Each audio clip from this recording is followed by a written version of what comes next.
So there's a growing controversy over a new gun law that passed after the Newtown shootings that required Connecticut gun owners to register once legal firearms by January 1st, or they would face felony charges.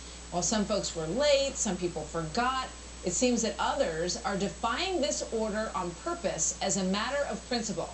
Scott Wilson is president of the Connecticut Citizens Defense League, and Ed Peruta is the director of Connecticut Carry. Gentlemen, welcome. Good to have you both here. It's an interesting story. Ed, let me start with you. How did the law change, and how did you feel that it violates your rights? Well, Connecticut had gun laws in place prior to the Newtown incident. The Newtown incident was an act of evil. Evil doesn't have an address. It doesn't tell you when it's going to appear, but it did. What I'm upset with is the Connecticut politicians looked at Newtown like a evil tsunami wave, and instead of dealing with it in a rational manner, they went out and got their political surfboards and said, "Surf's up, let's get anything we want, now's the time to do it." And then they rushed it through the legislature with no consideration for public comment, public issues, hearing people say how it would work or how it wouldn't work, and that's why we find ourselves where we are right now. So basically, if you had the kind of weapon that Adam Lanza used, and you had already owned it, it was then considered... Go ahead. Martha, please. I've said this repeatedly since Newtown, and because you said his name, I refuse to say his name. I refuse to say that individual's name because I don't think it should ever be mentioned. Just call him the perpetrator. I understand. I mean, it was a heinous, despicable day that it's hard for all of us to remember or to speak about. But the fact of the matter is that that event changed the way that people thought in your state, as you just said.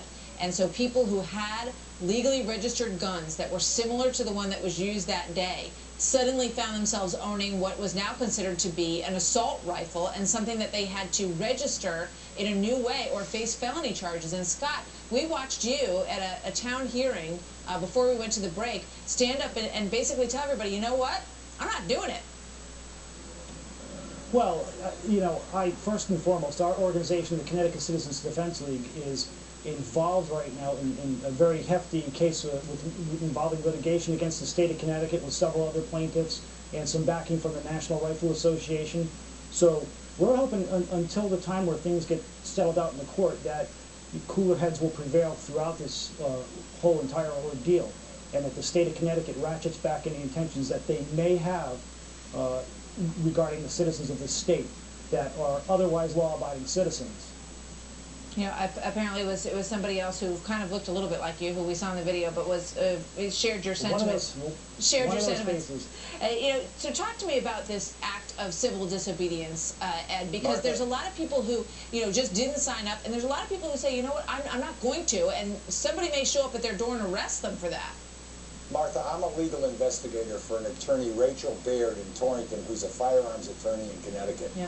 And I have an opportunity as an investigator to get a wide range of views and to be able to see the patterns emerging in gun enforcement. And I need to tell you, on January 1st, the legislature made a number of people felons, whether it was intentional, by accident, or an act of defiance. They made people felons. And Friday night, I had a lobbyist come up to me at a sportsman dinner and say, "Ed, what do you think about an amnesty program or a new amnesty?" Yeah. And I said, absolutely not. I said, arrest them and let the legislature suffer the consequences of the public backlash. And I know you think that that's a fight that they don't want to have. We got to leave it there. But Ed and Scott, thank you, gentlemen. Thank you very much. Good to have you here. Martha, thank you. Martha. Thank you very much. You bet. So coming up next, a new ad from a leukemia patient who says that she is a victim of Obamacare, and her message to a congressman